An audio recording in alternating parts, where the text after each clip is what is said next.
এক সময় এক গভীর জঙ্গলে থাকতো দুষ্ট বুদ্ধিতে ভরা এক অত্যাচারী শিয়াল। যখন সে বৃদ্ধ হয়ে পড়ে তখন আর তেমন শিকার করতে না পারায় সে দুর্বল হয়ে পড়ে।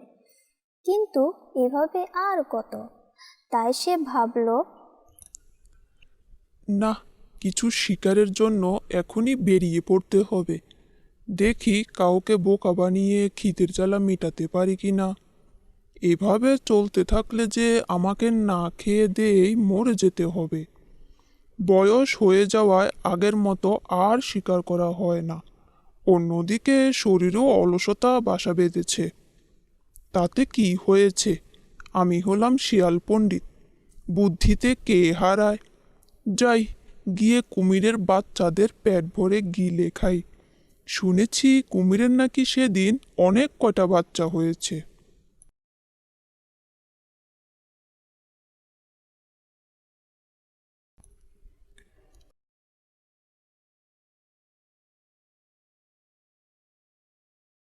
আরে, এ তো দেখছি মেঘ না চাইতে বৃষ্টি। কুমিরকে তো দেখছি বাচ্চা কাচ্চা নিয়ে এখানেই বিশ্রাম নিচ্ছে। ওহ, একটা খাবো, দুটো খাবো, তোর সব বাচ্চাদের চিবিয়ে খাবো। তারপর শিয়াল কুমিরের খুব কাছে চলে যায়। তখন কুমির শিয়ালকে দেখতে পেয়ে মনে মনে ভাবে, আরে, এই তো দেখছি সেই পাজি বুড়ো শিয়ালটা। তাকে তো অনেক দিন দেখতে পাইনি এই জঙ্গলে। তা হঠাৎ করে এখানে কি পুছে আসলো বাপু কে জানে। এই পাজি বুড়ো আবার আমার বাচ্চাদের খেতে আসেনি তো? দেখি, একবার জিজ্ঞেস করেই দেখি। কি শিয়াল ভাই, কি বুঝে আমার ডেরায় আসলে? তোমাকে তো অনেক দিন দেখতে পাইনি এই জঙ্গলে। আবার কোনো মতলব নিয়ে আসোনি তো? আমাকে বোকা বানিয়ে আমার বাচ্চাদের খেতে আসোনি তো? বলছি কুমির বোন, তুমি তো জানো আমার অনেক বয়স হলো, এখন আর শিকার করার শক্তি পাই না। তুমি ভয় পেও না, আমি তোমার কোনো ক্ষতি করব না।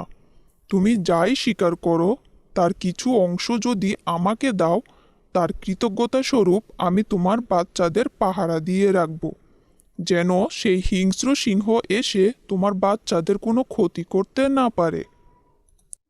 তুমি যদি সত্যি মন থেকে এই কথাগুলো বলে থাকো তাহলে খুব ভালোই হয় শিয়াল ভাই। আমি সিংহের ভয়ে বাচ্চাদের ফেলে শিকার করতে যেতে পারি না। তুমি যদি আমার বাচ্চাদের খেয়াল রাখতে পারো তাহলে সত্যিই আমার জন্য উপকার হয়। ঠিক আছে, আমি তোমাকে বিশ্বাস করলাম। তাহলে এখন যাই, শিকার করে নিয়ে আসি। আমার বাচ্চারাও ক্ষুধার্ত। তুমি আমার বাচ্চাদের খেয়াল রেখো ভাই। আমি তোমাকে বিশ্বাস করে আমার বাচ্চাদের তোমার কাছে রেখে গেলাম। আরে, যা যা তাড়াতাড়ি।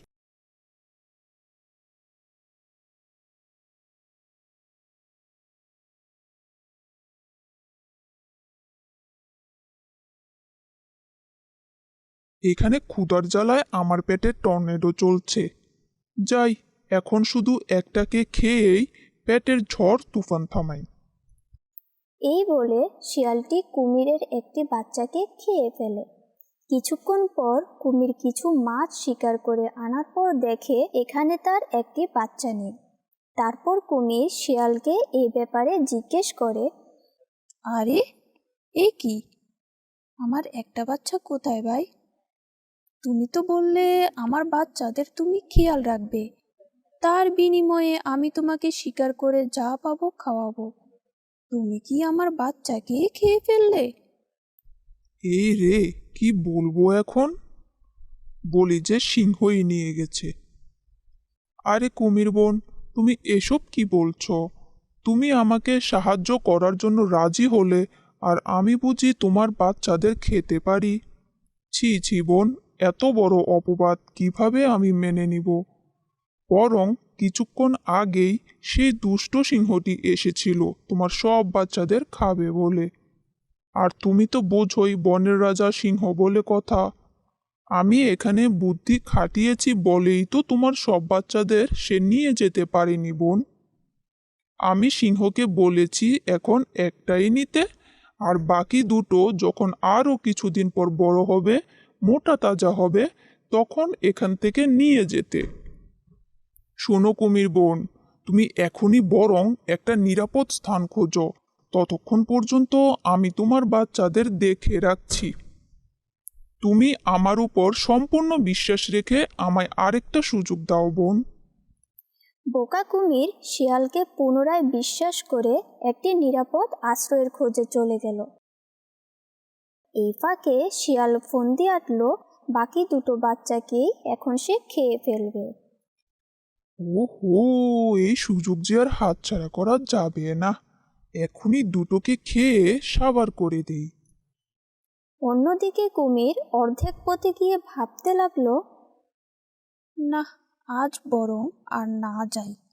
বাচ্চাদের জন্য মনটা কেমন যেন করছে। এমনিতেই একটা বাচ্চাকে হারিয়ে ফেলেছি, আরও দুটা বাচ্চা আছে। আমার তো শিয়ালকেই সন্দেহ হচ্ছে, না জানি আমার বাকি দুটো বাচ্চাকেও খেয়ে ফেলে সে। এক্ষুনি বাচ্চাদের কাছে যাই, এখানে আর দেরি করা যাবে না।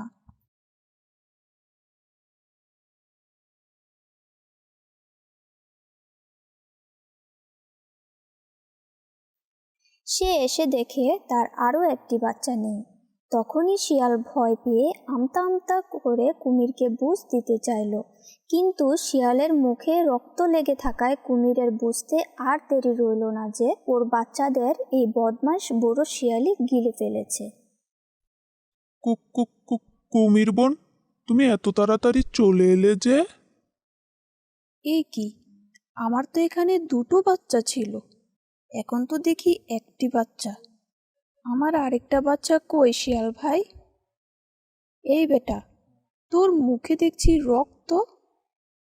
হারামজাদা বেঈমান, তার মানে তুই আমার বাচ্চা দুটোকে খেয়েছিস? কথা শেষ না হতেই কুমিরের ভয়ে শিয়াল দিল ভোঁ দৌড়। এদিকে কুমির বাচ্চাদের হারিয়ে নিঃস্ব হয়ে তার একটিমাত্র বাচ্চাকে আগলে রাখে, আর সে শিয়ালকে অভিশাপ দিতে থাকে যেন সে ক্ষুধার জ্বালায় কষ্ট পেয়ে মারা যায়।